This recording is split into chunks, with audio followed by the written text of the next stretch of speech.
അല്ല, കള്ളിമുൾച്ചെടികളെ ചിലർ പറയും വീട്ടിൽ വെക്കാൻ പറ്റുമോ, പറ്റാത്ത സാധനമാണല്ലോ എന്ന് പറയും. പക്ഷേ എന്നെ സംബന്ധിച്ച് എനിക്ക് കള്ളിമുൾച്ചെടികൾ വന്നതിന് ശേഷം എൻ്റെ ബിസിനസ് ശരിക്കും പറഞ്ഞാൽ ഒരുപാട് വളരുകയും ചെയ്തു.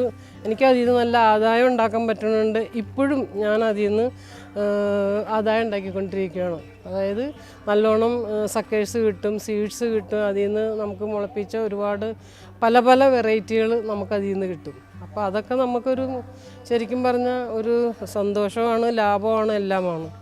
അപ്പോൾ കള്ളിമുൾച്ചെടി ഒരിക്കലും മോശമാണെന്ന് പറയില്ല. മോശം ഇപ്പോൾ എല്ലാ മനുഷ്യർക്കും നല്ലതും മോശം എല്ലാം ജീവിതത്തിൽ ഉണ്ടാവുമല്ലോ. അതിപ്പോൾ ഒരു ചെടി കൊണ്ടോ ഇതുകൊണ്ടാന്ന് നമുക്ക് വിശ്വസിക്കാൻ പറ്റില്ല. കള്ളിച്ചെടികൾ കൂടുതൽ ഇഷ്ടപ്പെടാനുള്ള കാരണം എന്ന് വെച്ചാൽ മെയിൻ്റനൻസ് വളരെ കുറവാണ്. പിന്നെ ആഴ്ചയിൽ ഒരു 4 ദിവസം കൂടുമ്പോൾ നനച്ചാൽ മതി. മഴക്കാലം ആകുമ്പോൾ 10 ദിവസം കൂടുമ്പോൾ നനച്ചാൽ മതി. നമുക്ക് എവിടെയെങ്കിലുമൊക്കെ പോകണമെന്ന് വെച്ചാലും ഒരു കുഴപ്പമില്ല. ഒരു ദിവസം നനച്ചിട്ട് ധൈര്യമായിട്ട് ഒരാഴ്ച കഴിഞ്ഞ് വന്നാലും ചെടികൾക്കൊന്നും സംഭവിക്കില്ല. അപ്പോൾ അതൊക്കെ ഒരു കൂടുതൽ ഇഷ്ടപ്പെടാനുള്ള ഒരു കാരണമാണ് കൊണ്ടുവരും.